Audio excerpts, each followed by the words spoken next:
হাজিরিন, আজকে আমরা কথা বলবো ঈমান এবং কুফর নিয়ে, এবং ঈমানের গুরুত্বপূর্ণ উৎসগুলোর মধ্যে অন্ততপক্ষে একটি উৎস নিয়ে আমরা কিছুটা বিস্তারিত কথা বলবো ইনশাআল্লাহ। দেখুন, ঈমান কি এবং কুফর কি এটি জানা আমাদের জন্য এজন্য জরুরি, কারণ ইসলামের সবচেয়ে বুনিয়াদী শিক্ষা হচ্ছে আকাইদ। আকাইদ মানে হচ্ছে বিশ্বাসসমূহ, সেই সকল বিষয় যেগুলোর উপর আমরা ঈমান আনার কারণে মুমিন হয়েছি, সেই বিষয়গুলোকে আকিদা, বহুবচনে আকাইদ বলা হয়। একজন মুসলমানের সাহাবায়ে কেরাম এবং তাবেঈনরা বলেছেন যে আমরা মনে করি একজন মুসলমানের কোরআন শিখার আগে আকিদা ঠিক করা প্রয়োজন, কারণ আকিদা নষ্ট হয়ে যাওয়ার পরে একজন মানুষ কোরআনুল কারীম পড়েও কোরআনুল কারীমকে বিকৃতভাবে বুঝা এবং বিকৃতভাবে ব্যাখ্যা করার কারণে গুমরাহ হতে পারে। পৃথিবীতে কোরআনুল কারীমকে অস্বীকার করে এমন কোনো বাতিল ফিরকা পাবেন না। বাতিল ফিরকা পাবেন কোরআনকে অপব্যাখ্যা করে। অস্বীকার করলে তো সে মুসলমানই থাকতে পারবে না। অতএব যে কাদিয়ানীরা সর্বসম্মতভাবে কাফির, এতে উম্মতের কোনো সন্দেহ নাই, এরাও কোরআনুল কারীমকে অস্বীকার করে না, ব্যাখ্যা করার সময় উল্টা ব্যাখ্যা করে, কারণ এদের ঈমান কুফরের মাসলা ক্লিয়ার নয়, পরিষ্কার নয়। আজকে আমাদের আলোচ্য বিষয় হচ্ছে ঈমান এবং কুফর। ঈমান থেকেও জোর দিব আমি কুফরের উপর, কারণ খারাপ কোনটা এটা যদি জানি আর পরিহার করি, ভালোটা এমনিতেই চলে আসবে। হাজিরিন, ঈমান হাসিল করার পদ্ধতি কি যদি জিজ্ঞেস করি, প্রথমেই আসে ঈমান আসলে কি। ঈমানের একটা ছোট্ট এবং আমাদের সবার কাছে পরিচিত সংজ্ঞা হচ্ছে, উলামায়ে কেরাম বলেছেন, আল ঈমানু তাসদীকু মুহাম্মাদিন সাল্লাল্লাহু আলাইহি ওয়াসাল্লাম ওয়া বিমা জাআ বিহি মিন ইনদিল্লাহ। ঈমান হচ্ছে মুহাম্মদুর রাসূলুল্লাহ সাল্লাল্লাহু আলাইহি ওয়াসাল্লামকে বিশ্বাস করা এবং তিনি যা কিছু আল্লাহর পক্ষ থেকে নিয়ে এসেছেন এই সব কিছুর উপর বিশ্বাস করা। আপনি প্রশ্ন করবেন, তাহলে আল্লাহর উপর বিশ্বাস করা কই গেল? আল্লাহর উপর বিশ্বাস করা, এই বিশ্বাস এই সংজ্ঞার মধ্যে খুব স্পষ্ট করে বলা আছে, আমরা খেয়াল করি নাই। কি জন্য খেয়াল করি নাই জানেন? কারণ ঈমানকে একটু ভাঙ্গেন। বিজ্ঞানীরা যখন কোনো একটা বিষয় নিয়ে গবেষণা করেন, তখন জিনিসটাকে ভাঙ্গেন, ভেঙ্গে ভেঙ্গে ভেতরে যান, ভেতরে গিয়ে দেখেন আসল বস্তুটি কি। আমরাও এই সংজ্ঞাটিকে যদি একটু ভাঙ্গি, তাইলে আমি যদি আপনাকে প্রশ্ন করি এই সংজ্ঞার আলোকে, যে আপনি যে কালিমা তাইয়্যিবা পাঠ করে ইসলামে প্রবেশ করেছেন, লা ইলাহা ইল্লাল্লাহু মুহাম্মাদুর রাসূলুল্লাহ, এই যে কালিমা অর্থ কি? লা ইলাহা ইল্লাল্লাহ, আল্লাহ ব্যতীত অন্য কোনো মাবুদ নাই, মুহাম্মাদুর রাসূলুল্লাহ, মুহাম্মদ সাল্লাল্লাহু আলাইহি ওয়াসাল্লাম আল্লাহর রাসূল, এই তো অর্থ, তাই না? এবার আমাকে বলুন, লা ইলাহা ইল্লাল্লাহ যে আপনি বললেন আল্লাহ ছাড়া আর কোনো মাবুদ নাই, কিভাবে এত আত্মবিশ্বাসের সাথে আপনি বলতে পারেন মাবুদ নাই? কত মাহবুদ আছে। হিন্দু ধর্মে 33 কোটি মাহবুদ, তাই না? হতে পারে এর মধ্যে একজন সত্য মাহবুদ। আপনি তো রিসার্চ করে দেখেন নাই। 7 আসমান জমিন আল্লাহ সৃষ্টি করেছেন, কোন একটা চিপায় কোন একজন খুদা বসেও তো থাকতে পারেন। আপনি তো 7 আসমান দেখেন নাই, আপনি কিভাবে বিশ্বাস করেছেন আল্লাহ ছাড়া কোনো মাহবুদ নাই? কার কথার উপর? আমি যদি বলতাম বিশ্বাস করতেন না। এত বড় গায়েবের খবর অন্য কোনো মানুষের কথার উপর আমরা বিশ্বাস করতাম না। আমরা এজন্য বিশ্বাস করেছি যে দুনিয়াতে হাজারো নয়, লক্ষ নয়, কোটি নয়, শত কোটি মাহবুদ থাকতে পারেন। এমনকি মানুষ তার নিজের খেয়াল খুশিকেও মাঝে মধ্যে নিজের মাহবুদ বানিয়ে নিতে পারে। কিন্তু যেহেতু মুহাম্মাদুর রাসূলুল্লাহ সাল্লাল্লাহু আলাইহি ওয়াসাল্লাম বলেছেন এক আল্লাহ ব্যতীত বাকি কোনো মাহবুদ নাই, যদি তোমরা বানাও ওইগুলা মিথ্যা, ফলস, বানোয়াট। এই জন্য আমরা এত বড় গায়েবের উপর বিশ্বাস করেছি যে আল্লাহ ছাড়া কোনো মাহবুদ নাই। বুঝতে পেরেছেন যে ঈমানের আসল বুনিয়াদ কোন জায়গায়?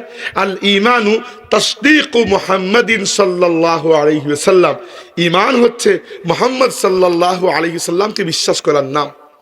নচেত আল্লাহ তাবারাকা ওয়া তাআলার একটা লামসাম পরিচয় বলি না রাসূলের ভাষায়, এইরকম পরিচয় সব মানুষের মধ্যে আছে। একেবারে আল্লাহকে চিনি না এরকম কোনো ধর্মের কোনো মানুষ পাবেন না। কিন্তু আল্লাহর সেই পরিচয়, যে পরিচয় সত্যিকার আল্লাহর পরিচয়, এই পরিচয় আপনাকে একজন নবী ছাড়া আর কেউ দিতে পারবে না। নইলে মক্কার কুরাইশরাও কিন্তু আল্লাহকে কখনো অস্বীকার করে নাই। তারা সৃষ্টিকর্তা হিসাবে আল্লাহকে বিশ্বাস করত, এমনকি মাবুদ হিসাবে আল্লাহকে বিশ্বাস করত, কিন্তু একমাত্র আল্লাহকে নয়, সাথে লাত মানাত উজ্জা এগুলোকেও বিশ্বাস করত। কোন জায়গায় ভেজাল বুঝতে পেরেছেন? স্রষ্টা হিসাবে আল্লাহকে কেউ অস্বীকার করে না। এমনকি আমি যে বললাম হিন্দু ধর্মেও দেবতা 33 কোটি, এই দেবতাগুলো সব ঈশ্বর নয়, ঈশ্বর মাত্র 3 জন তাদের ধর্মে, ব্রহ্মা, বিষ্ণু, মহেশ। মহেশকে শিবও বলা হয়। আপনারা দুর্গাপূজা দেখেছেন কখনো? দেবী দুর্গার স্বামী হচ্ছেন শিব। হিন্দু ধর্মে আবার তাদের মাহবুদ যারা, এদের পুরো খানদান আছে এরকম। আর আমাদের বিশ্বাস হচ্ছে লাম ইয়ালিদ ওয়ালাম ইউলাদ, না আল্লাহকে কেউ জন্ম দিয়েছেন, না আল্লাহ কাউকে জন্ম দিয়েছেন। আল্লাহর থেকে অনেক পাক, অনেক ওপরে। তো দেখেন, একজন স্রষ্টার পরিচয় কিন্তু হিন্দু ধর্মেও আছে। ব্রহ্মা যিনি, হিন্দু ধর্মের ভাষায় উনি সৃষ্টিকর্তা, কিন্তু তারা কি আল্লাহকে সেই সিফাতের সাথে মানতে পেরেছে যেটা আসলেই আল্লাহর সিফাত? মানতে পারে নাই, কারণ তারা নবীর দাওয়াতে বিশ্বাস করে নাই। এক্স্যাক্টলি খ্রিস্টান ধর্মেও আল্লাহ যে নাই তা নয়, তারা আমরা তো এক আল্লাহকে মানে, তারা 3 খুদাকে মানে, God the Father, God the Son আর গড দি হলি গোস্ট। 3 জন। তারা বলে একের ভিতর 3, 3-এর ভিতর 1। তো দেখেন, লামসাম একটা পরিচয় কিন্তু আছে, কিন্তু আসল প্রকৃত হক পরিচয় নাই, কারণ নবীর দাওয়াতে বিশ্বাস করে নাই। তাইলে ইমানের মূল জল বুনিয়াদ হচ্ছে তাসদীকু মুহাম্মাদিন সাল্লাল্লাহু আলাইহি ওয়াসাল্লাম। এর আগে ইমানের পরিচয় ছিল তাসদীকু মূসা, এর আগে ছিল তাসদীকু ইব্রাহিম। যে সময় যে নবী থাকেন সেই নবীর উপর বিশ্বাস করাই ইমান, কারণ নবী আপনাকে আল্লাহর প্রকৃত পরিচয় দিতে পারেন, অন্য কেউ দিতেই পারেন না। রাসূল পাক সাল্লাল্লাহু আলাইহি ওয়াসাল্লাম মদিনা তাইয়্যিবায় যাওয়ার পরে খবর আগে থেকে তিনি নিয়েছেন যে মদিনার সবচেয়ে বড় ইহুদি আলিমকে। মদিনার 3টা ইহুদি গোত্র থাকতো। এক গোত্রের নাম ছিল বনু নাদির, আরেক গোত্র বনু কাইনুকা, আরেক গোত্র বনু কুরাইজা। এই 3 গোত্রের মধ্যে সবচেয়ে বড় আলিমকে, এটা খোঁজ নেওয়া দরকার, কারণ মাঝে মধ্যে আলিমদেরকে মানুষ এতটা চিনে না, ভাইরাল বক্তাদেরকে বেশি চিনে, তাই না? সব যুগে তো কিছু কিছু ভাইরাল বক্তা ছিল, কাসাস, খামোখা কিচ্ছা কাহিনী বলে বেড়াতো। এটা ছিল অনেক বড় বড় ওলামার কেরাম, যাদের পায়ের কাছে বসে পড়ার যোগ্যতা এখন আমাদের হয় নাই, কিন্তু আপনারা আমাকে চিনেন, ওনাদেরকে চিনেন না। মাঝে যুগটা এরকম, কি করবেন? এখন আল্লাহর রাসূল খবর নিলেন প্রকৃতপক্ষে আলিমকে। খবর নিয়ে জানা গেল সবচেয়ে সিনিয়র আলিম হচ্ছেন আব্দুল্লাহ ইবনে সালাম। রাসূল পাক সাল্লাল্লাহু আলাইহি ওয়াসাল্লাম তার সাথে সাক্ষাৎ করার একটা ইচ্ছা পোষণ করলেন। প্রথম দিকে গিয়ে অনেক ব্যস্ততা, সাক্ষাৎ হয় নাই, কয়েকদিন পরে সাক্ষাৎ হয়েছে। কিন্তু আব্দুল্লাহ ইবনে সালাম যখন শুনতে পেলেন যে বনু ইসমাইল থেকে একজন নবী এসেছেন, তিনি আল্লাহর রাসূলকে দেখতে, আল্লাহর নবী যেদিন মদিনায় আসলেন প্রথম দিন রাসূলুল্লাহ সাল্লাল্লাহু আলাইহি ওয়াসাল্লামের খেদমতে গেলেন এবং গিয়ে পাশে যেতে পারলেন না, কারণ মানুষ ঘিরে রেখেছে। প্রথমবার তো মদিনার মানুষের খুশির কোনো সীমা নাই। এবার আব্দুল্লাহ ইবনে সালাম গেলেন, গিয়ে দূর থেকে আল্লাহর হাবিবের চেহারা মুবারক দেখলেন এবং পাশে যেতে পারলেন না। তিনি পরে বললেন এই কথাটি, অন রেকর্ড বলেছেন যে আমি দূর থেকে দেখেছি, পাশে যেতে পারি নাই। আর দূর থেকে দেখে আমার অনুভূতি হয়েছে আন্না ওয়াজহাহু লাইসা বিওয়াজহি কাযিবিন, এই চেহারা কোনো মিথ্যাবাদী মানুষের চেহারা হতেই পারে না। প্রথমে তো চেহারা দেখেই তিনি শেষ। এমনকি হাসান ইবনে সাবিত, আমার প্রিয় একটা ঘটনা, আমি প্রায় ওয়াজে বলি, আমার ভালো লাগে এই ঘটনাটি। আমার নবীর কিরকম চমৎকার একটি সৌন্দর্য এই ঘটনার মাধ্যমে ফুটে উঠে। আপনারা কবি হাসান ইবনে সাবিতকে চিনেন সবাই, সাহাবী, যারা গজল গায়েরা তো চিনেই, তাই না? হাসান ইবনে সাবিতকে না জানলে আপনি ইসলামী গাজিল কিভাবে হবেন? হাসান ইবনে সাবিতই তো নাতে রসুল গেয়ে গেয়ে নাতে রসুলকে নাতে রসুল বানিয়েছেন। তো হাসান ইবনে সাবিত বয়সে তিনি কিন্তু রাসূলুল্লাহ থেকেও বড়, 7 বছরের বড়, অনেক সিনিয়র মানুষ। এবং ইসলাম আসার আগে তিনি একজন ফেমাস কবি ছিলেন এবং তার তিনি কিন্তু কবিতার বিনিময়ে অনেক টাকা, অনেক হাদিয়া গ্রহণ করেন, অনেক মোটা অঙ্কের টাকা। তো মদিনার ইহুদিরা তাকে বলল যে মক্কা থেকে একজন নবী আসছেন, আর মদিনার আউস এবং খাজরাজ গোত্রের মধ্যে খুব উৎসব, আমরা তো এই নবীকে মানব না। এবার তোমার কাজ হচ্ছে তুমি নবীকে দেখা মাত্র নবীর বদনাম করে, নবীকে ব্যঙ্গ করে, অপমান করে তুমি এমন একটা কবিতা রচনা করবে যেন নবীর অপমান হয়। হাসান ইবনে সাবিতকে তারা দায়িত্ব দিল, হাসান দায়িত্ব গ্রহণও করলেন, টাকাও নিয়ে নিলেন, কারণ তখনও তিনি ইসলাম কবুল করেন নাই, কিন্তু ফেমাস কবি। এবং আরবি সাহিত্যে এক ধরনের আলাদা কবিতা আছে, ওইগুলোকে বলা হয় আল হিজা। আল হিজা কবিতা হচ্ছে খুচাখুচির কবিতা, একজন আরেকজনকে অপমান করে কবিতা। আরবি সাহিত্যে এরকম কবিতার খুব দাম। এবার হাসান ইবনে সাবিত দাঁড়িয়ে আছেন, রাসূল পাক সাল্লাল্লাহু আলাইহি ওয়াসাল্লাম মদিনায় এসেছেন, আর মদিনার মানুষের খুশির কোনো সীমা নাই। তারা বেরিয়ে গেছে, কেউ গাইছে তলা আল বদরু আলাইনা মিন সানিয়াতিল উদাই ওয়াজাবা শুকরু আলাইনা মা দাআ লিল্লাহি দাঈ। আল্লাহর হাবিব সাল্লাল্লাহু আলাইহি ওয়াসাল্লাম প্রবেশ করেছেন উট মুবারকে চড়ে। আল্লাহর নবীর উটের নাম ছিল কাসওয়া। আবু বকর রাদিয়াল্লাহু আনহু ওই উট খরিদ করে আল্লাহর রাসূলকে দিয়েছিলেন। রাসূল পাক সাল্লাল্লাহু আলাইহি ওয়াসাল্লাম দুনিয়াতে যতদিন ছিলেন ওই উটের উপরই তিনি সওয়ার হয়েছেন। আল্লাহর হাবিবের ইন্তেকালের পরে সাহাবীরা মাঝে মধ্যে ওই উটকে দেখতে যেতেন। ওই উটটি কাঁদতে কাঁদতে খাওয়া দাওয়া ছেড়ে দিয়েছিল, মাত্র কিছুদিন পরে ওই উটটিও ইন্তেকাল করলো। তো এটি আমাদের নবী সাল্লাল্লাহু আলাইহি ওয়াসাল্লামের প্রিয়, এজন্য আমাদেরও প্রিয়। এক কথায় শেষ। রাসূল পাক সাল্লাল্লাহু আলাইহি ওয়াসাল্লাম মদিনায় প্রবেশ করছেন, আর হাসান ইবনে সাবিত দাঁড়িয়ে আছেন যে আমি তো দায়িত্ব নিলাম নবীকে ব্যঙ্গ করে কবিতা লিখব, কিন্তু ব্যঙ্গ করার জন্য নবীর মধ্যে কোনো দোষ তিনি খুঁজে পেলেন না। কাউকে ব্যঙ্গ করার জন্য তো কিছু পাইতে হবে, নাহলে আন্দাজে কি কবিতা লিখবেন। হাসান ইবনে সাবিত অনেকক্ষণ তাকিয়ে আল্লাহর হাবিবের চেহারা মুবারক, সিরাত এবং সুরাতের মধ্যে কোনো ধরনের কোনো নাকস, কোনো আইব খুঁজে পেলেন না। তিনি লিখলেন লাম্মা রাআইতু আনওয়ারুহু সাতাআত ওয়াদাআত মিন খিফাতি কাফি আলা বসরি খাউফান আলা বসরি মিন হুসনি সূরাতিহি ফালাস্তু আনজুরাহু ইল্লা আলা কদরি। তিনি বলেছেন যে ব্যঙ্গ করে কবিতা লেখা তো দূরের কথা, আমি যখন ওই নুরানির চেহারার দিকে তাকালাম আমার মনে হলো আল্লাহর হাবিবের নূরের জলকানিতে সম্ভবত আমার চোখের আলো অন্ধ হয়ে যায় কিনা। তিনি গিয়ে ইসলাম কবুল করলেন এবং পরবর্তীতে ইসলামের জন্য তার যে খিদমত সেটা তো আমরা সবাই জানি। কথার উদ্দেশ্য হচ্ছে আল ঈমানু তাসদীকু মুহাম্মাদিন সাল্লাল্লাহু আলাইহি ওয়াসাল্লাম। এরপরে ও বিমা জাআ বিহি মিন ইনদিল্লাহ, তিনি আল্লাহর পক্ষ থেকে যা যা নিয়ে এসেছেন, তিনি যা নিয়ে এসেছেন সেগুলোকে আমরা বিশ্বাস করেছি। তিনি যা নিয়ে এসেছেন বিশ্বাস করেছি। তিনি বলেছেন কুরআন আল্লাহর কালাম, নয়তো অন্য কোনো সূরতে কুরআনকে আল্লাহর কালাম বিশ্বাস করার কোনো সোর্স আপনার কাছে আছে? আপনি কি জিবরাইলকে নামতে দেখেছেন? আপনার উপর নাজিল হয়েছে বা নাজিল হইতে আপনি দেখছেন? কিছুই তো দেখেন নাই। আমরা বলি মা বাইনা দুফাতাইনি কালামুল্লাহ, কুরআনের দুই মোলাতের মধ্যে যা কিছু আছে সব আল্লাহর কালাম। মানে এর বাইরে আল্লাহর নবী যেগুলো বলেছেন ওইগুলোকে আমরা কুরআন বলি না, হাদিস বলি। এই পার্থক্যটা কে করলো? রাসূলই তো করেছেন।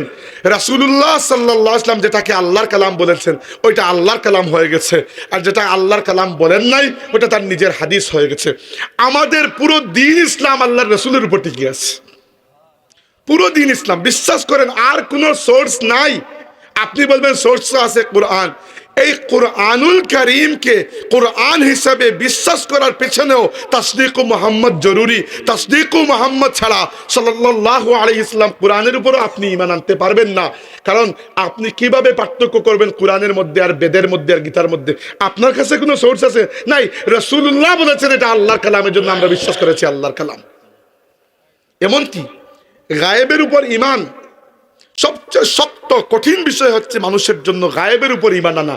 কারণ মানুষ যুক্তিবাদী প্রাণী, মানুষকে আল্লাহ আকল দিয়েছেন তো আকল গায়েবকে মানতে চায় না। বুঝতে পেরেছেন? আকল গায়েবকে মানতে চায় না। আর আমরা আমাদের আকলকে নিচে ফেলে রাসূলুল্লাহ সাল্লাল্লাহু আলাইহি ওয়াসাল্লামের উপর বিশ্বাস থেকে আমরা গায়েবের উপর ঈমান এনেছি। সবচেয়ে বড় গায়েব কি? সবচেয়ে বড় গায়েব হচ্ছে লা ইলাহা ইল্লাল্লাহ, আল্লাহ ছাড়া কোনো মাবুদ নাই। এর থেকে বড় গায়েব আর কিছু হতে পারে? এরপরে দেখুন, আপনার মৃত্যু পরবর্তী পুরো জীবন তো গায়েবের খবর, তাই না? মৃত্যু পরবর্তী চেয়ারম্যান সাহেব চলে আসেন। মৃত্যু পরবর্তী পুরো জীবন আপনার গায়েবের খবর। ওই যে কবরের আযাব সম্পর্কে আমরা জানি, কোনো মানুষ কি আপনাকে এসে বলেছে কবরে কিরকম আযাব হয়? না। এই যে আখিরাতের পুরো সংবাদ আমাদের কাছে তো আখিরাতে পুরো রেকর্ড আছে, কি হবে না হবে, আমরা জান্নাত জাহান্নাম সব কিছু সম্পর্কে জানি। এই সমস্ত গায়েবের ইলম আমরা এজন্য বিশ্বাস করেছি যে রাসূলুল্লাহ আমাদেরকে বলেছেন, এগুলো আল্লাহ বলেছেন। অতএব আল ইমানু, ইমান কি? তাসদীক মুহাম্মাদিন সাল্লাল্লাহু আলাইহি ওয়াসাল্লাম, মুহাম্মদ সাল্লাল্লাহু আলাইহি ওয়াসাল্লামের উপর বিশ্বাস করা। এবং গায়েবের উপর ইমান আনা, আমি বললাম শক্ত কাজ, তাই না? এবং এই শক্ত কাজ করার জাযাটাও বড় বেশি। হাদিসে এসেছে জান্নাতীরা যখন জান্নাতে চলে যাবে, আল্লাহ জাল্লা ওয়া আলা তাবারাকা ওয়া তাআলা জান্নাতীদেরকে জিজ্ঞেস করবেন, আমার বান্দারা তোমরা কি খুশি আমার উপর? জান্নাতীরা বলবে, রব্বে কারীম তুমি আমাদেরকে আযাব থেকে নাজাত দিয়েছো, মানুষের সামনে বেইজ্জত করো নাই, আর এত বড় বড় নিয়ামত দিয়েছো যেটা চিন্তারও বাইরে, আমরা খুশি হব না তো কি হব? আল্লাহ বলবেন, তোমরা কি এতটুকুতে খুশি, আর কিছু চাও না? মানব জাতি বলবে, আল্লাহ আর তো কিছু চাওয়ারই নাই, আমাদের সেন্স তো কাজ করবে না যে এর থেকে বেশিও যে কিছু চাওয়া যায়, আমাদের আকল তো লিমিটেড। আল্লাহ তাবারাকা ওয়া তাআলা তখন বলবেন, তোমরা কি আমাকে দেখতে চাও না? সুবহানাল্লাহিল আযীম। জান্নাতীরা জান্নাতে যাওয়ার পর হতভম্ব, আল্লাহ এটাও কি সম্ভব? আল্লাহ তাবারাকা ওয়া তাআলা তার নূরের হিজাব উঠিয়ে দেবেন। হাবিবে খুদা সাল্লাল্লাহু আলাইহি ওয়াসাল্লাম বলেছেন যে পূর্ণিমার রাতে আকাশ পরিষ্কার থাকলে চাঁদকে দেখতে যেরকম কোনো সমস্যা হয় না, কোনো ব্যাগ পেতে হয় না, জান্নাতীরা তাদের জান্নাতি চোখে এইরকম আল্লাহ তাবারাকা ওয়া তাআলার ওয়াজহে কারীম অবলোকন করবে। আজকে যে রবকে না দেখে সেজদা দিচ্ছেন, হয়তো রব সেদিন তৌফিক দিবেন, দেখে দেখে রবের কুদরতের কদমে আপনি সেজদা করবেন। কিসের জাযা এটা? গায়েবের উপর ঈমান আনার জাযা। আল্লাযীনা ইউমিনুনা বিল গায়ব। আর এই গায়েবের সমস্ত খবর আমাদেরকে দিয়েছেন রাসূলুল্লাহ সাল্লাল্লাহু আলাইহি ওয়াসাল্লাম। আমাদের সমাজে খালি আন্দাজি ফিতনা, না বুঝে যে নবী গায়েব জানেন কি না এটা নিয়ে। নবী গায়েব যদি না জানেন তিনি নবী হতে পারবেন না। নবী শব্দটি এসেছে, নবী ইসমে ফাইল শব্দটি এসেছে নাবাউন থেকে। নাবাউন অর্থ হচ্ছে গোপন সংবাদ। নবী আপনাকে যে জ্ঞান দিয়েছেন, যে ধরেন উদাহরণস্বরূপ যে কবরে 3টি প্রশ্ন হবে, ওই কবর কি আপনার সামনে হাজির নাকি গায়েব? গায়েব। কেউ তো এসে বলে নাই, আপনিও তো ক্যামেরা ফিট করে দেখেন নাই যে কয়টা প্রশ্ন আসলেই হচ্ছে কিনা। কবরের আযাবকে দেখা সম্ভব? সম্ভব না। পুরোটা আলমে গায়েব। এমনকি রূহ জগতের যে খবর আমরা জানি যে আল্লাহ পাক আমাদেরকে রূহ জগতে বানিয়েছেন, পরে জিজ্ঞেস করেছেন আলাস্তু বিরব্বিকুম, আমরা বলেছি বালা। কুরআন শরীফে এসেছে। এই কোরআন শরীফকে তো আমরা বিশ্বাস করেছি রাসূলুল্লাহ এটাকে কোরআন বলেছেন এর জন্য। মানে আর কোন সোর্স কি ইমানের আপনি খুঁজে পাবেন? আমার কথা হচ্ছে এইটা, আল্লাহর হাবিব ছাড়া ইমানের আর কোন সোর্স নাই, আর কোন ইন্ডিপেন্ডেন্ট সোর্স নাই, একমাত্র সোর্স রাসূলুল্লাহ সাল্লাল্লাহু আলাইহি ওয়াসাল্লাম। এজন্য হাজিরিন, আপনার ইমানকে শক্ত এবং মজবুত করার একটাই পদ্ধতি, সেটা হচ্ছে রাসূলুল্লাহ সাল্লাল্লাহু আলাইহি ওয়াসাল্লামের সাথে তাআল্লুককে মজবুত করা। আল্লাহর নবীর সাথে তাআল্লুককে মজবুত করার মাধ্যমে উস্তুনে হান্নানা, সহিহ বুখারী, সহিহ মুসলিম, সুনানে আবু দাউদ, আমি অন্তত 3টি কিতাবের মধ্যে হাদিস পেয়েছি, আরো থাকতে পারে। এইরকম মান্যবর হাদিসের কিতাবের মধ্যে একটা শুকনো খেজুর গাছের কাটা টুকরোর কথা স্থান পেয়েছে। এটাও আমাদের ইতিহাসে বরেণ্য। কি জন্য? সহিহ মুসলিম শরীফের রিওয়ায়াত, জাবির ইবনে আব্দুল্লাহ রাদিয়াল্লাহু আনহু বয়ান করেছেন, এক আনসারী সাহাবী এসে বললেন, ইয়া রাসূলুল্লাহ সাল্লাল্লাহু আলাইহি ওয়াসাল্লাম, আমার কাছে একটা ছেলে আছে, এটা কাঠমিস্ত্রি, সে অনেক ভালো কাঠের কাজ জানে। আল্লাহ নবী তখন নতুন নতুন মদিনায় গিয়েছেন, কয়েক মাস মাত্র হয়েছে। মসজিদে নববী শরীফ তৈরি করেছেন। মসজিদে নববী শরীফ আজকের মসজিদ নববী নয়, আজকের মসজিদে নববী তো এদিক থেকে ওদিক পর্যন্ত যাইতে ক্লান্ত লাগে, এত বড় 20 লক্ষ মানুষ একসাথে নামাজ পড়তে পারে। তৎকালীন মসজিদে নববী ছিল, আমি ইতিহাস দেখেছি তারিখুল মদিনাতে, সে মাত্র 30 ফিট বাই 35 ফিট। কোনো মতে 3টা কামরাও হবে না আজকের যুগের হিসাব করলে, এত ছোট। এর মধ্যে অর্ধেক মসজিদে খেজুর পাতার ছাদ আছে, বাকি অর্ধেকে নাই। বৃষ্টি হলে সাহাবীদের মাথায় সেজদার সময় কাদা লেগেছে।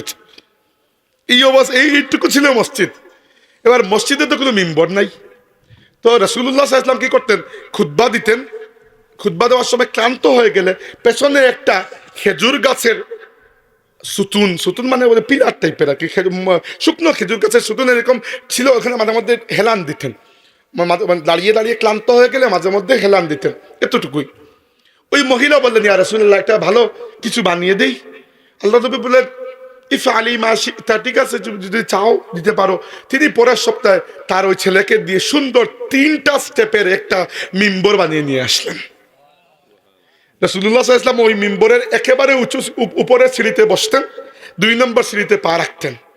আবু বকর রাদিয়াল্লাহু আনহু যখন খলিফা হলেন, তিনি 2 নম্বর সিঁড়িতে বসতেন, 1 নম্বর সিঁড়িতে পা রাখতেন। ওমর রাদিয়াল্লাহু আনহু যখন খলিফা হলেন, তিনি 1 নম্বর সিঁড়িতে বসতেন, মাটিতে পা রাখতেন। একদম নিচে চলে এসেছিলেন আদবের কারণে। আদবের কারণে আদব খুঁজে পাওয়া বড় মুশকিল হয়ে গেছে এখন। রাসূলুল্লাহ সাল্লাল্লাহু আলাইহি ওয়াসাল্লামের মা বাবার ব্যাপারে আমি অনেক যাচ্ছেতাই মন্তব্য করতে শুনেছি মানুষকে, যে আল্লাহর হাবিব সাল্লাল্লাহু আলাইহি ওয়াসাল্লামের মা বাবা নাকি কাফির ছিলেন, মুশরিক ছিলেন, জাহান্নামী ছিলেন। নাউযু বিল্লাহি মিন যালিক। কি কোন আপনারা? ইন্নাল্লাযীনা ইউযুনাল্লাহ ওয়া রাসূলাহু লা'আনাহুমুল্লাহু ফিদ দুনিয়া ওয়াল আখিরাহ। এটা নিয়ে আমি আর 1 ঘন্টা কথা বলতে পারবো, ওইদিকে সাবজেক্ট যাচ্ছি না। কিন্তু আল্লাহর রাসূলের বাবা মার ব্যাপারে আপনার এই বলার ছিল? আচ্ছা, যদি আপনার বিশ্বাস নাও হয় যে তারা জান্নাতে যাবে, নাউজুবিল্লাহ, আমরা তো বিশ্বাস করি, তো মুখ চুপ রাখেন। সব বিষয়ে নাক গলানোর দরকার কি আপনার? এটাই আমার কথা। সব বিষয়ে নাক গলানোর দরকার নাই। ফতোয়াবাজি করেন, অন্যান্য জায়গায় গিয়ে করেন। আল্লাহর হাবিবের জাতে পাক এবং ইজ্জত এবং পরিবার নিয়ে আপনার ফাজলামো করতে শুরু করলো। এই জন্য এইগুলা নিয়ে কথা বলতে খুবই সাবধান। যারা আল্লাহ এবং তার রাসূলকে কষ্ট দেয়, তাদের জন্য আল্লাহর লানত বর্ষিত হয়। আল্লাহর আযাব আর আল্লাহর লানত এক জিনিস নয়। আমি বারবার বলেছি, আযাব অনেক ছোট বিষয়। আযাব দেওয়ার পরে আল্লাহ মাফও করে দেন, লানত দেওয়ার পরে আল্লাহ কখনো আর মাফ করে দেন না। তাই খুব সাবধান আল্লাহর হাবিবের ব্যাপারে কথা বলতে। অন্যদিকে চলে যাচ্ছি, তবুও একটা বলে আসি। সূরা হুজুরাতের 2 নম্বর আয়াতে আপনারা পেয়েছেন, আল্লাহ বলেছেন, ইয়া আইয়ুহাল্লাযীনা আমানু লা তারফাউ আসওয়াতাকুম ফাওকা সাওতিন নবী ওয়া লা তাজহারু লাহু বিল কওলি কাজাহরি বা'দিকুম লিবা'দিন আন তাহবাতা আমালুকুম ওয়া আনতুম লা তাশউরুন। এই আয়াতের তাফসীর খুলে দেখবেন, সহিহ বুখারীতে হাদিস রয়েছে। সাহাবী ইবনে আবি মুলাইকা তিনি বলেছেন যে ওই দিন তো অবস্থা এরকম ছিল যে উম্মতের শ্রেষ্ঠ 2 জন ব্যক্তির উপর আল্লাহ রাব্বুল আলামিন রাগ করেছেন। কে শ্রেষ্ঠ 2 ব্যক্তি? আবু বকর এবং ওমর। কি হয়েছে? একটা কাফেলা এসেছে, ওই কাফেলা এসে ইসলাম কবুল করেছে। বিদায় নেওয়ার সময় আল্লাহর রাসূল বলেছেন, তোমাদের মধ্যে কাকে আমি আমির বানিয়ে দেব, তোমাদের এলাকায় গিয়ে ইসলামী দাওয়াতের কাজ করবে। আবু বকর বলেছেন, ইয়া রাসূলুল্লাহ, অমুককে বানিয়ে দিন।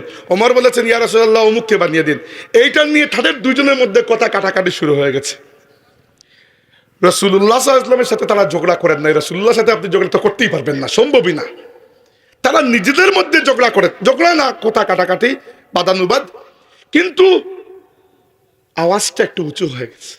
আল্লাহ রাব্বুল আলামিন কোন ধরনের লুকানো কথাবার্তা দিয়ে যে আল্লাহর নবীকে জানিয়েছেন, মনের মধ্যে আয়াত যে ওহী দিয়েছেন, ওহিয়ে খাফি, যে আপনি তাদেরকে লুকিয়ে লুকিয়ে বলে দিন যে আওয়াজ নিচু করে। না, আল্লাহ লেহাজই করেন নাই। আল্লাহ কুরআন শরীফে ডিরেক্টলি অন রেকর্ড নাজিল করে দিয়েছেন, আরেকবার আমার নবীর সামনে জুড়ে কথা বলবে, তোমাদের ঈমান বরবাদ হয়ে যাবে। তো রাগ আল্লাহ তাবারাকা ওয়া তাআলার হাবিবের প্রতি, রাসূলুল্লাহ সাল্লাল্লাহু আলাইহি ওয়াসাল্লামের কষ্ট চিন্তা করে দেখেন। আল্লাহ রাব্বুল আলামিন মুঠেও এই কষ্টকে প্রশ্রয় দেন না। আল্লাহর নবী যখন কোনো মানুষকে গিয়ে ইসলাম বুঝাতেন, অনেকক্ষণ মেহনত করেছেন, ওই মানুষটা ইসলাম কবুল করে নাই, আল্লাহর নবী সাল্লাল্লাহু আলাইহি ওয়াসাল্লাম মনের মধ্যে খুব কষ্ট পেতেন। কারণ বুঝতেই পারছেন জাহান্নামে যাচ্ছে মানুষটা, উম্মতের জন্য মায়া আছে কিনা, আছে, কষ্ট পেতেন। কষ্ট পেতে পেতে মাঝে মধ্যে এমন কষ্ট মনের মধ্যে, হায় রে, মানুষটা ইসলামে, আমার কথাটা মানুষটা বুঝলো না। তো আল্লাহ আয়াত নাজিল করেছেন, ফালা আল্লাকা বাখিউন নাফসাকা আলা আসারিহিম ইল্লাম ইউমিনু বিহাযাল হাদিসি আসাফা। তারা যদি আপনার কথায় অথবা এই কোরআনের উপর ঈমান না আনে, তাহলে কি দুঃখে আপনি আপনার নিজেকে শেষ করে দেবেন? হে আমার নবী, কতটুকু আদর আল্লাহ তাবারাকা ওয়া তাআলা করেছেন তার নবীকে। এজন্য কথা বলতে খেয়াল করে, যদি বলছিলাম ঈমান, আমরা ঈমানের আলোচনা করছিলাম, রাসূলুল্লাহ সাল্লাল্লাহু আলাইহি ওয়াসাল্লামের প্রতি তাসদীক। এবার উস্তুনে হান্নানার কথা বলছিলাম, মুসলিম শরীফের রিওয়ায়াত। পরের সপ্তাহে ওই মহিলা তার ছেলেকে দিয়ে একটা মিম্বর বানিয়ে মসজিদে নববী শরীফে নিয়ে আসলেন। আল্লাহর হাবিব সাল্লাল্লাহু আলাইহি ওয়াসাল্লাম নতুন মিম্বর দেখে নতুন মিম্বরের উপর বসলেন এবং এরপরে দাঁড়িয়ে খুতবা দেওয়া শুরু করলেন। ওই পাশেই ওই গাছের টুকরাটা রাখা। সাহাবীরা বলেছেন, আমরা শুনলাম গাছের টুকরো থেকে প্রথমে চিৎকার দিয়ে কান্না শুরু হয়ে গেল। ওই গাছের টুকরো থেকে কান্নার আওয়াজ আসছে। হাদিসে এসেছে রাসূল পাক সাল্লাল্লাহু আলাইহি ওয়াসাল্লাম নিজের মিম্বর থেকে, হাদিসে এসেছে যে ফানাজালান নবী সাল্লাল্লাহু আলাইহি ওয়াসাল্লাম হাত্তা, আল্লাহর রাসূল সাল্লাল্লাহু আলাইহি ওয়াসাল্লাম মিম্বর শরীফ থেকে নেমে গিয়ে নিজে ভালোবেসে ওই কাঠের টুকরোটাকে নিজে জড়িয়ে ধরলেন। হাদিসে এসেছে যে ফাজালাত তাইন্নু আনি আস-সাবি আল্লাযী ইয়াসকুতু হাত্তা ইসতাকাররাত, অর্থাৎ রাসূল পাক সাল্লাল্লাহু আলাইহি ওয়াসাল্লাম যখন ওইটাকে ধরলেন, প্রথমে এটা শিশুর মতো ফুপিয়ে ফুপিয়ে কাঁদতে শুরু করলো। আল্লাহর নবীর স্পর্শ পেয়ে আস্তে আস্তে ওইটা শান্ত হয়ে গেল। রাসূল সাল্লাল্লাহু আলাইহি ওয়াসাল্লাম বললেন, ওই যে আমাদের সাথে এতদিন ছিল, ইসলাম শুনেছে, ইসলাম শিখেছে, আল্লাহর বাণী শুনেছে, আজকে সে এটাকে মিস করছে, এজন্য খাচ্ছে। আল্লাহ রসুলের সাথে তাআল্লুকের জন্য চিন্তা করেছেন, এই একটা কাঠের টুকরো ইসলামের ইতিহাসে পুরো বিখ্যাত হয়ে গেছে। এজন্য হাজিরিন, আমরা আল্লাহ রসুলের সাথে তাআল্লুক বাড়াবো, বৃদ্ধি করব। আল্লাহ নবী সাল্লাল্লাহু আলাইহি ওয়াসাল্লাম আমাদেরকে জানিয়েছেন যে একটা হাদিস আপনাদের সামনে উচ্চারণ করতে চাই, খেয়াল করে শুনুন, এটা আমাদের ইমানের জন্য খুব জরুরি। রাসূল পাক সাল্লাল্লাহু আলাইহি ওয়াসাল্লাম বলেছেন, আহিব্বুল্লাহ লিমা ইয়াগজুকুম বিহি মিন নিআমিহি ওয়া আহিব্বুনি লিহুব্বিল্লাহ ওয়া আহিব্বু আহলা বাইতি লিহুব্বি। জরুরি হাদিস। বলেছেন, আহিব্বুল্লাহ লিমা ইয়াগজুকুম মিন নিআমিহি, তোমরা আল্লাহকে মহব্বত করো, কারণ আল্লাহ তোমাদেরকে তামাম নিয়ামত দিয়ে ধন্য করেছেন। কত নিয়ামত দিয়েছেন জানেন? আল্লাহ বলেছেন, ওয়া ইন তাউদ্দু নিআমাতাল্লাহি লা তুহসুহা, আল্লাহর নিয়ামতকে যদি গণনা করতে শুরু করো, কোনো দিন গুণে শেষ করতে পারবে না। দুই একটা বলি আপনাদেরকে নিয়ামত কতটুকু। আমার এক পরিচিত ভাই, তিনি আমার এক উস্তাদকে প্রশ্ন করেছিলেন, আমি জানতাম না, আমি সামনে ছিলাম না, পরে শুনেছি যে সুন্দর প্রশ্ন করেছিলেন যে আমরা আল্লাহকে ভয় পাই, কিন্তু মহব্বত কেন করি, কেন করব, কিভাবে করবো? আল্লাহ তো আমাকে কিয়ামতের ময়দানে শাস্তি দিবার কথা বলেছেন, আল্লাহর ভয় আমার মধ্যে আসা সম্ভব, নিয়ামত কিভাবে আসা সম্ভব, ভালোবাসা কিভাবে আসা সম্ভব? তো উস্তাদ জবাব দিয়েছেন, তুমি আল্লাহর নিয়ামত কাজের মধ্যে কয়েকটা নিয়ামতকে স্মরণ করো, অটোমেটিক আল্লাহর মহব্বত তোমার মধ্যে প্রবেশ করবে। আমি দুইটা বলি আপনাদেরকে, জাস্ট দুইটা, আপনার নিজের জীবনের জন্য জরুরি।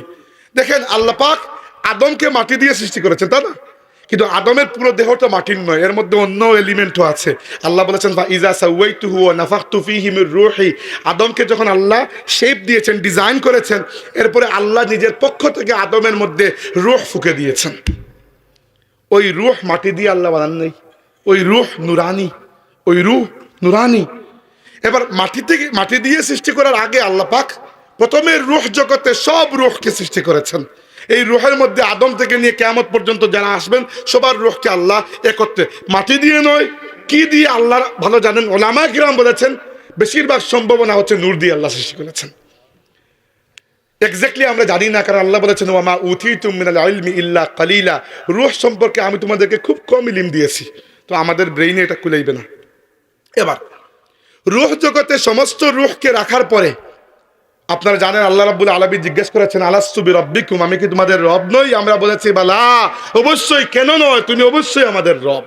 আচ্ছা, ইবনে মাসউদ রাদিয়াল্লাহু আনহু থেকে বর্ণিত হাদিস রয়েছে যে আল্লাহ তাবারাকা ওয়া তাআলা ওই রূহ জগতের মধ্যে আদম থেকে নিয়ে কিয়ামত পর্যন্ত যত মানুষ আসবে সবার রূহের দিকে দৃষ্টি নিক্ষেপ করলেন, এবং সমস্ত রূহদের মধ্য থেকে সবচেয়ে পাক সাফ রূহকে আল্লাহ তাবারাকা ওয়া তাআলা আমাদের নবী, আমাদের ঈমান, তাজদারে কাউনাইন, ইমামুল আম্বিয়া, সাইয়্যিদুল মুরসালিন, তাজদারে মদিনা আল মুস্তাফা ওয়াল মুজতাবা মুহাম্মাদুর রাসূলুল্লাহ সাল্লাল্লাহু আলাইহি ওয়াসাল্লামের রূহ মুবারক হিসাবে আল্লাহ নিজে বাছাই করে নিলেন।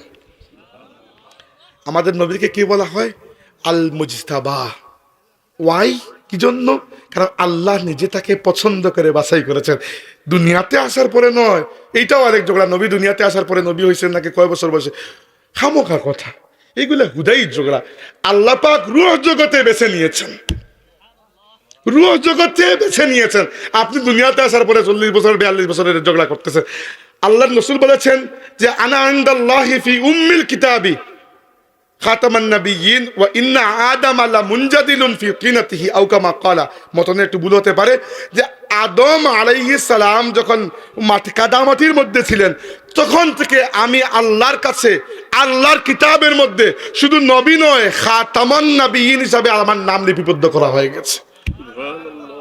আচ্ছা, তাইলে ইবনে মাসউদ কি বলছেন যে আল্লাহর রাসূল বলেছেন যে আল্লাহ সব পাক রূহ, সব রূহদের মধ্যে থেকে সবচেয়ে পাক রূহকে রূহে মুহাম্মদী হিসেবে বেছে নিয়েছেন।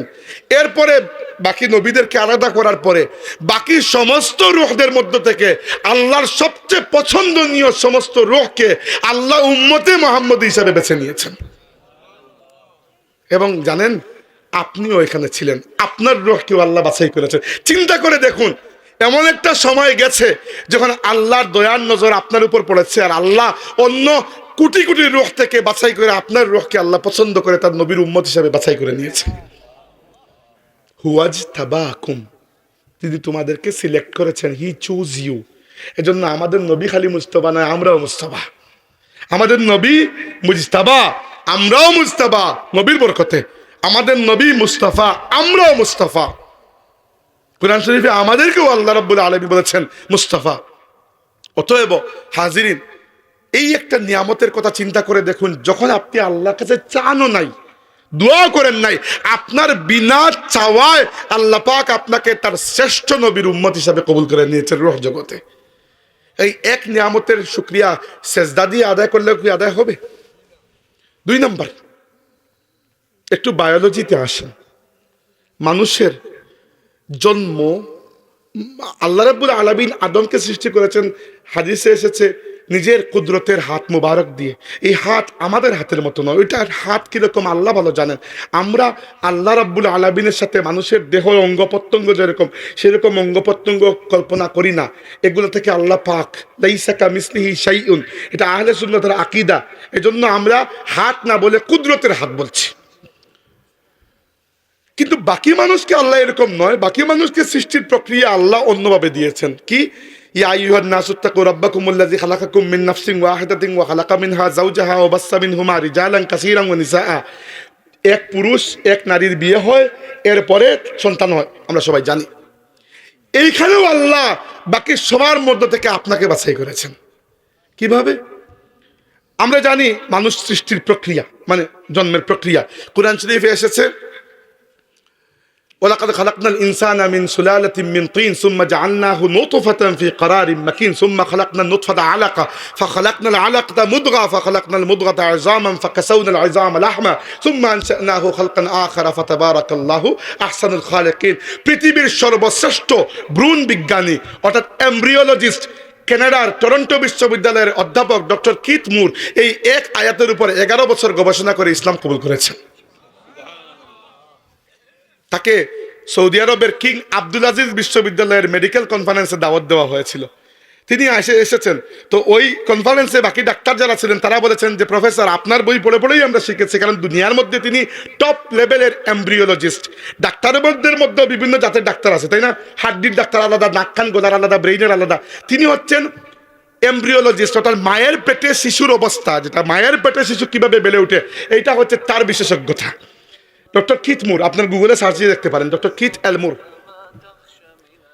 এবার ডক্টর কিথ মুরকে যখন সৌদি আরবের দিয়ে দাও আমাকে, সৌদি আরবের বিজ্ঞানীরা বলেছেন যে প্রফেসর, 1940-এর দশকে মাইক্রোস্কোপ আবিষ্কার হওয়ার পরে প্রথমবার আমরা বুঝতে পেরেছি যে মায়ের পেটে শিশু কিভাবে গড়ে উঠে বেড়ে উঠে।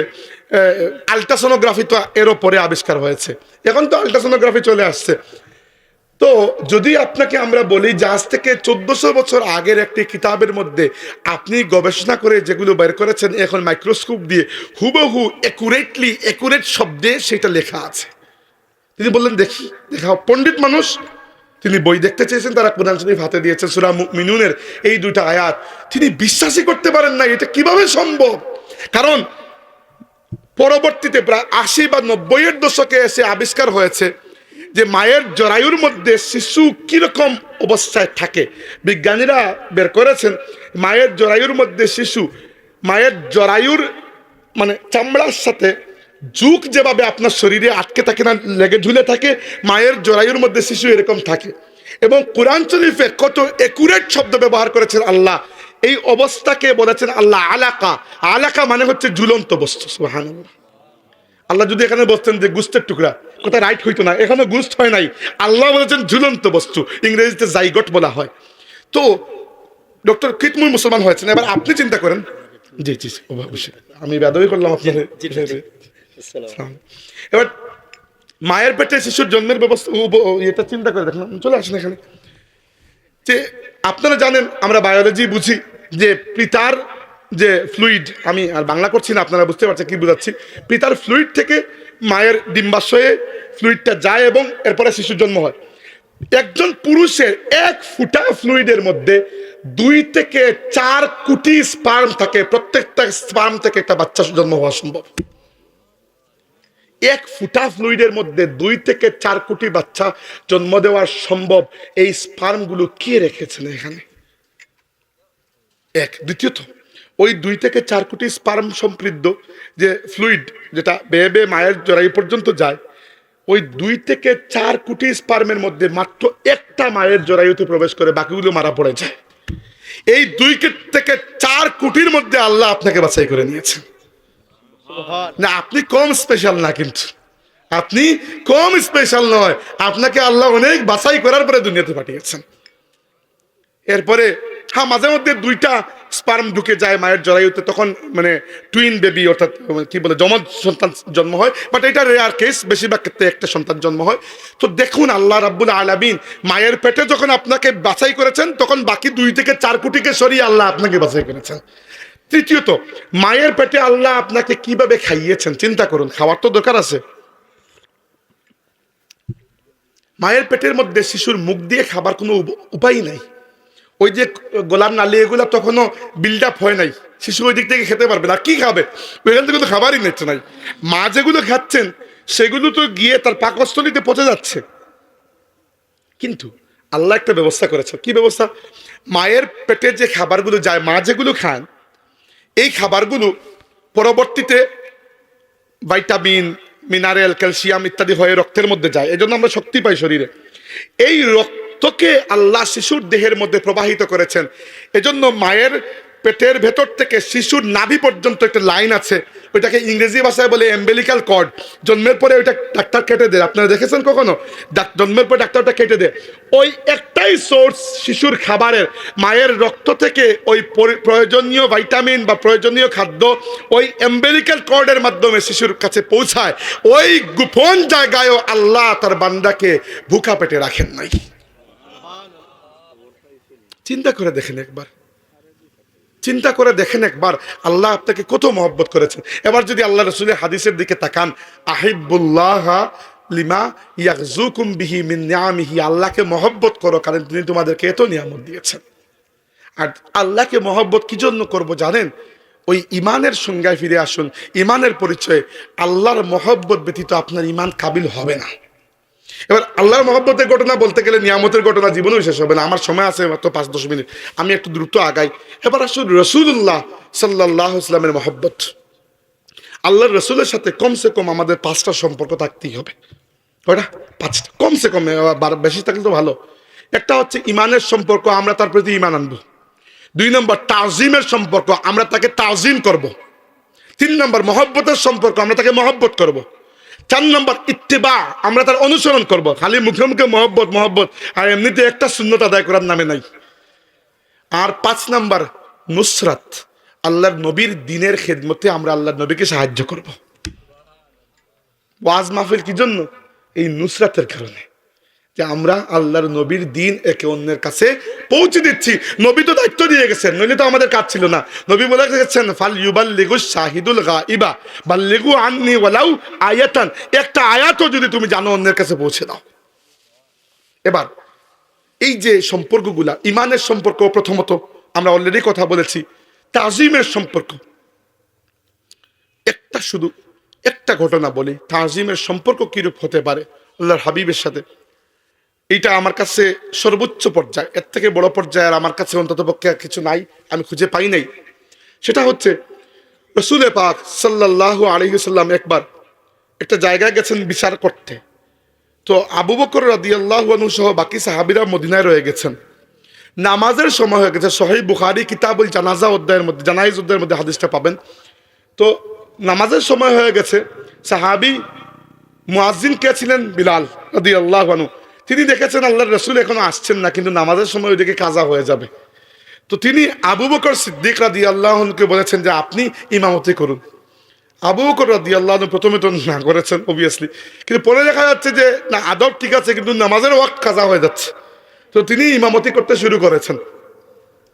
1 রাকাত বা 2 রাকাত নামাজ শেষ করার পরে, 1 রাকাত নামাজ শেষ করার পরে রাসূলুল্লাহ সাল্লাল্লাহু আলাইহি ওয়াসাল্লাম চলে আসছে এবং চলে এসে সবার পেছনের কাতারে যখন তিনি এসেছেন, ওই কাতারের লোকেরা বুঝতে পেরেছেন আল্লাহ নবী এসেছেন। তারা একটু সাইড দিয়ে দিয়েছেন যে আল্লাহর রাসূল যেন আগে চলে যান। অন্যদের ক্ষেত্রে এই প্রটোকল নয়, আপনি যেখানে দাঁড়িয়েছেন সেখানেই দাঁড়াবেন, যত বড় আপনি এমপি হন না কেন। কিন্তু রাসূলের জন্য প্রটোকল ভিন্ন। তিনি কেন উম্মতের পেছনে থাকবেন? তিনি তো উম্মতের সামনে থাকতে হবে। তো তিনি যখন এক ধাপ সামনে গেছেন, ওই পেছনের সারির সবাই তাকে ভালোভাবে দেখতে পেয়েছে। এবার আগের সারি যারা, আগের কাতার, এদেরকে তারা বুঝাবে, সাহাবীরা বুঝাবেন যে আল্লাহ নবী এসেছেন। কিভাবে বুঝাবেন? তখনও লুকমা দেওয়ার বিষয়টা আল্লাহর রাসূল শিখান নাই সাহাবীদেরকে। তো সাহাবীরা তাসফিক করেছেন। তাসফিক মানে হচ্ছে হাততালি। এই এক হাতের উল্টো দিকে আরেক হাতকে এরকম তাসফিক করেছেন। তাসফিকের আওয়াজ শুনে 2 নম্বর কাতার, পেছন থেকে 2 নম্বর কাতার, তারা বুঝতে পেরেছেন যে আল্লাহ রাসূল মনে হয়ে এসেছেন। তারাও কাতার ছেড়ে দিয়েছেন, একটু সাইড দিয়েছেন। আল্লাহ নবী 2 নম্বর কাতার পেছন থেকে 3 নম্বর কাতারে গেছেন। এভাবে এক কাতার করে সামনে যান, আর সাহাবীরা তাসফিক করেন, এর পরের কাতারে যান, একটু লাইনটা ভাঙ্গে পরের কাতারে যান। এভাবে যেতে যেতে একেবারে সামনের কাতারে যখন চলে গেছেন, তখন পুরো মসজিদে খালি তাসফিক আর তাসফিক চলতেছে। সবাই হাত এরকম হাত বাড়িয়ে দিচ্ছেন। কি জন্য? ইমামকে আগাহ করার জন্য যে রাসূলুল্লাহ এসেছে। ইমামকে আবু বকর সিদ্দিক। আবু বকর সিদ্দিক তো আমাদের মতো নামাজ পড়েন না, যে একটা মশা গেলে আমরা বুঝতে পারি যে যাইতেছে। আবু বকর সিদ্দিক যখন নামাজ পড়তে শুরু করতেন, তখন দুনিয়া ভুলে নামাজ পড়তে শুরু করতেন। তিনি খেয়ালই করতেছেন না যে পেছনে কিছু চলতেছে। সহিহ বুখারী শরীফের হাদিস, কাহিনী শরীফ বলতেছি না, বুখারী শরীফ বলতেছি।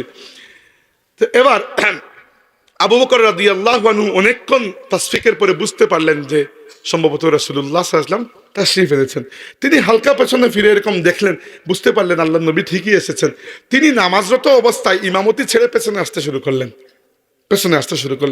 এবার রাসূলুল্লাহ সাল্লাল্লাহু আলাইহি ওয়াসাল্লাম তাকে পিঠের মধ্যে হাত দিয়ে এরকম ধাক্কা দিয়ে বললেন যে আমসিক মাকানাক, তোমার জায়গায় থাকো। আবু বকর রাদিয়াল্লাহু আনহু আবার জায়গায় ফিরে গেলেন। নামাজ চলতেছে, কিন্তু নামাজ এখনো ভাঙে নাই। নামাজ এখনো বাংলায় চলতেছে, জামাত চলতেছে। আবু বকর রাদিয়াল্লাহু আনহু এখানে গিয়ে ইমামতি আর করলেন না। তিনি আল্লাহর কাছে দোয়া করলেন, আল্লাহ তোমার নবী আমাকে ইমামতি করার যোগ্য মনে করেছেন, তোমার শুকরিয়া। এই দোয়া করে তিনি আবার টক করে পিছনে চলে আসলেন। এখন জামাত চলতেছে, কোনো ইমাম নাই। এরকম সময় জামাত চলতেছে, কোনো ইমাম নাই, কারণ রাসূলুল্লাহ প্রথম কাতারে, আবু বকরও প্রথম কাতারে চলে এসেছেন। মেহরাব খালি।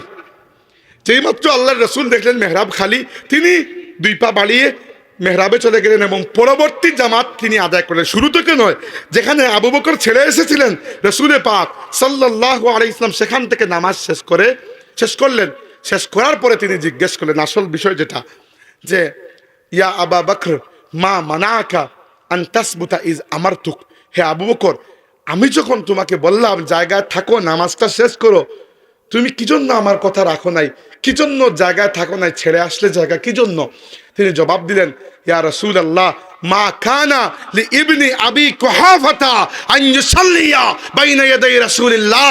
ইয়া রাসূলুল্লাহ সাল্লাল্লাহু আলাইহি ওয়াসাল্লাম, আবু কুহাফার ছেলে অর্থাৎ আমি আবু বকরের এমন কি সাহস, এমন কি যোগ্যতা যে মুহাম্মদুর রাসূলুল্লাহ পেছনে নামাজ পড়বে, তার আমি সামনে দাঁড়াবো? ইয়া রাসূলুল্লাহ, এটা মানা আমার পক্ষে সম্ভব ছিল না। এই হচ্ছে আদবের সম্পর্ক। উরওয়া ইবনে মাসউদ সাকাফি হুদায়বিয়ার প্রান্তরে এসে কাফিরদের পক্ষ থেকে এসেছিলেন। এসে মুসলমানদের অবস্থা দেখে মক্কায় গিয়ে বললেন, এই মক্কাবাসী, মুসলমানদের সাথে যুদ্ধ করার চিন্তা বাদ দাও, কারণ তাদের মধ্যে তাদের নবীর যে ভালোবাসা, যে তাজিম, এইটা তোমরা অর্জন করতে পারো নাই। তোমাদের লিডারকে ছেড়ে বাকিরা দৌড় দিবে উঠে। কিন্তু মুসলমানদের অবস্থা এরকম, ওয়াল্লাহি ইন্নী قد وفدت الى النجاشي والقيصر والقسرى, আমি আফ্রিকায় গিয়েছি রাজ দরবারে, নাজাসির দরবারে। আমি রোমান সাম্রাজ্যে বাদশাহ কাইসারের দরবারে গিয়েছি, আমি পারস্য সাম্রাজ্যে খুসরুর দরবারে গিয়েছি। আল্লাহে মা রাআইতু মালিকান কাত্তুন ইউআযজিমুহু আসহাবাহু মা ইউআযজিমু আসহাবু মুহাম্মাদিন মুহাম্মাদা। আল্লাহর কসম করে বলছি, মুহাম্মদুর রাসূলুল্লাহ সাল্লাল্লাহু আলাইহি ওয়াসাল্লামের সাহাবীরা মুহাম্মদুর রাসূলুল্লাহকে যেভাবে তাজিম করেন, দুনিয়ার অন্য কোন প্রজাকে, সেই রাজাকে এরকম তাজিম করতে আমি কখনো দেখি নাই। রাসূলুল্লাহর ব্যাপারে যে কোনো কিছু বলতে চুপ। আল্লাহ বলেছেন যে সাহাবীদেরকে বলেছেন, ওয়ালামু আন্না ফিকুম রাসূলুল্লাহ, এই খেয়াল করো তোমাদের মধ্যে যিনি আছেন তিনি আল্লাহর রাসূল। এটা কি জন্য? এটা সতর্ক করার জন্য যে কোনো কথা বলার সময়, ধরেন হাদিসে এসেছে, দুঃখিত কোরআন শরীফে এসেছে যে রাসূলুল্লাহর সামনে আওয়াজ উঁচু করতে নাই, তাই না? এটা যখন রাসূলুল্লাহ দুনিয়াতে ছিলেন তখনও, যখন বিদায় নিয়েছেন তখনও। আমাদের নবী হায়াতুন নবী, আমরা যখন রওজা শরীফে যাই, দুনিয়ার মধ্যে সবচেয়ে আদবের জায়গা হচ্ছে রওজায়ে রাসূল সাল্লাল্লাহু আলাইহি ওয়াসাল্লাম। আর দুনিয়ার নফল নেকির মধ্যে সবচেয়ে শ্রেষ্ঠ নেকি হচ্ছে রওজায়ে রাসূলে হাজিরে দেওয়া। আর ফরজ করেন না, আল্লাহ রাব্বুল আলামিন সবার জন্য সম্ভব না, হয়তো টাকা পয়সাও কুলাবে না, স্বাস্থ্যও কুলাবে না, কিন্তু নফল নেকির মধ্যে সবচেয়ে শ্রেষ্ঠ সাহাবায়ে কেরামের দাইমি সুন্নত ছিল আল্লাহর হাবিবের রওজা শরীফে হাজিরে দেওয়া। মুসনাদে ইমাম আহমদ কিতাবের মধ্যে হাদিস রয়েছে, সাহাবী আব্দুল্লাহ ইবনে উমর রাদিয়াল্লাহু আনহু মদিনা থেকে বেরিয়ে যাওয়ার সময় কোনো জায়গায় গেলে সর্বশেষ তিনি যে কাজটি করতেন, আল্লাহর রাসূলের রওজা শরীফে এসে জিয়ারত করতেন। আর মদিনায় ঢুকার সময় সর্বপ্রথম যে কাজটি করতেন, নিজের ঘরে যাওয়ার আগে রওজা শরীফের সামনে দাঁড়িয়ে বলতেন, আসসালাতু ওয়াসসালামু আলাইকা ইয়া রাসূলুল্লাহ। আল্লাহ আমাদের সবাইকে জিয়ারতে মদিনা নসিব করেন, আমরা বলি আমিন। তাই রাসূলুল্লাহ সাল্লাল্লাহু আলাইহি ওয়াসাল্লামের জিয়ারতে গিয়ে আশ্চর্যের বিষয়, মানুষ এরকম বেয়াদব হয়ে গেছে মুসলমানরা। আমি আলহামদুলিল্লাহ আল্লাহ রাব্বুল আলামিন বেশ কয়েকবার যাওয়ার সুযোগ দিয়েছেন, এবং গত রমজান মাসে পুরো রমজান আমি ফ্যামিলি সহ হরম শরীফেই ছিলাম, মক্কা শরীফে কয়েকদিন, বাকি মদিনা শরীফে লম্বা একটা সময়। তো জিয়ারতও যখন আমরা যাই, আগে তো ছোটকালে গিয়েছিলাম, 2000 সালে প্রথম গিয়েছিলাম, আমার বয়স বেশি ছিল না, কম ছিল। তো তখন দেখেছি তখনও মানুষের মধ্যে যথেষ্ট আদবের একটা বিষয় ছিল। এখন ফেসবুক লাইভ শুরু হয়েছে এবং বিশ্বাস করেন মানুষের এক হাতে জুতা আর আরেক হাতে ক্যামেরা, এরকম ধরা, এদিক থেকে শুরু যাওয়া হাঁটা আর এদিকে বের হয়, কোন পাশে রওজা শরীফ, ওইখানে দাঁড়ালো কিনা, সালাম দিল কিনা, তাজিম আছে কিনা, মনের আবেগ আছে কিনা, কিচ্ছুর দিকে দেখা না, খালি ভিডিও। ওইখানে গিয়ে আপনি ভিডিও করে কাকে দেখাবেন? যাকে দেখানোর কথা তাকে বলবেন ইউটিউবে ঢুকে সার্চ দিতে, ওখানে 24 ঘন্টা বড় ক্যামেরা দিয়ে তারা নিজেরাই ভিডিও করতেছে। হারামাইনে চ্যানেল আছে না, তো আপনার যদি দেখার দরকার হয় এখানে দেখতে পারেন। আপনার নিজের এই ফালতুকে মোবাইল দিয়ে ভিডিও করা, এর মধ্যে এর থেকে বেশি আশ্চর্যের বিষয় কি জানেন? আমি নিজের চোখে দেখেছি, একজন ভিডিও করে কথা বলতেছেন আর ওদিকে রওজা শরীফের জিয়ারতের লাইনে আছেন, ভিডিও করলে যে কথা বলতেছেন নিজের ঘরের মহিলার সাথে। এখন আপনি যখন এরকম মোবাইল ধরবেন আর ভিডিও কলের ওই পাশে আপনার ওয়াইফ বা বোন বা মা যিনিই থাকেন না কেন, আমি আদবের সাথে বলছি, পেছনের মানুষরা কি দেখতেছে না? তো আপনি কি আপনার বউকে দেখানোর জন্য নিয়ে আসছেন নাকি এখানে সবার সামনে মোবাইল? তো এটা কি, আমরা কি শিখলাম? এবং এটা সবচেয়ে বেশি করেন বাঙালি, পাকিস্তানি, ইন্ডিয়ান, ওই আমাদের এলাকার মানুষেরা। আপনি নর্মালি ইউরোপিয়ান, আমেরিকান মুসলমান যারা বা আরবি মুসলমানদেরকে এই কাজে পাবেন না। এবং বাধ্য হয়ে কাবা শরীফের প্রধান ইমাম যিনি শেখ আব্দুর রহমান সুদাইস, তিনি একবার খুতবার মধ্যে বলেছেন যে এইটা আপনার আল্লাহর রাস্তে বন্ধ করুন। নর্মালি তারা এই ধরনের কথা বলেন না, কিন্তু বাধ্য হয়েছে, যে হারে এটা শুরু হয়েছে। আমি দেখি, আমি রমজান মাসে, চিন্তা করেন রমজান মাসে প্রায় হজের সমান ভিড় থাকে, খুব বেশি ভিড়, এবং কাবা শরীফের পাশেই যাওয়া যায় না, এত ভিড়। এর মধ্যে কোনো মতে চলে গেছি, আমার মা এবং আমার ওয়াইফের সাথে ছিলেন, তাদেরকে দূরে রেখে গেছি, তোমরা যাও দোকানে, আমি আর আমার ভাই গেছি পাশে। তো গিয়ে দেখি একজন কাবা শরীফের গিলাফে ধরে কোনো মতে লটকে আসেন, হাজারে আসওয়াদে চুমা দিবেন এই লাইনে, এবং হাতের মধ্যে ভিডিও ক্যামেরা, ব্লগিং করতেছেন। তো আপনার ভিডিও ব্লগিং করার ওইটাই জায়গা? একটু আদব দেখাবেন না? একটু আদব দেখাবেন না? আল্লাহর ওয়াস্তে যাদেরকে আল্লাহ সুযোগ দেন, দয়া করে এই আদবের সম্পর্কটা রক্ষা করবেন। আর দ্বিতীয়ত, রাসূলুল্লাহর সামনে আওয়াজ নিচু করার আরেকটা অর্থ, বর্তমান যুগে এইটা অর্থ হচ্ছে, কেউ যদি আপনাকে বলে যে নবী এই কথা বলেছেন, আপনি চুপ করে যাবেন, খালাস। আপনি বলবেন না যে নবী বলেছেন তো কি হয়েছে, নাউজুবিল্লাহ, ঈমান চলে যাবে। হ্যাঁ, পরে ঘরে গিয়ে দেখবেন আসলে এই হাদিসটা সহি কিনা, ওই ব্যক্তি ঠিক কথা বলছে কিনা, কিন্তু একটা মুহূর্তের জন্য আপনি চুপ করে যাবেন। নবী বলেছেন, তার মানে আপনার কথা শেষ, দি এন্ড। এখানে আরবদের একটা অভ্যাস আছে। আমি দীর্ঘদিন মিশরে ছিলাম, খুব বেশি দিন না, 6.5 মাসের মতো। আর সৌদি আরবে বেশ কয়েকবার যাওয়ার তৌফিক হয়েছে, কাতার বা ইত্যাদি দেশে, আরব দেশগুলোতে। তো তাদের একটা অভ্যাস আছে, যত ঝগড়ার মধ্যে, যত মারামারির মধ্যে থাকুক না কেন, আপনি কোনোভাবেই তাদের দুইজনকে আলাদা করতে পারছেন না। দুই লোক মারামারি করতেছে, আপনি গিয়ে যদি এখানে চিৎকার দিয়ে বলেন, জোরে করে একটু ধমক দিয়ে, সাল্লু আলান নবী, নবীর উপর দুরূদ পড়ো, দেখবেন তারা ঝগড়া বাদ দিয়ে দুরূদ পড়তে শুরু করেছে। এটা একটা ভালো অভ্যাস তাদের মধ্যে। এই জন্য আরবদের ঝগড়া থামানোর, মিশরে আমি মাঝে মধ্যে ওই যে মাইক্রোবাস চড়তাম একটা এলাকা থেকে আরেকটা এলাকায় যাওয়ার জন্য।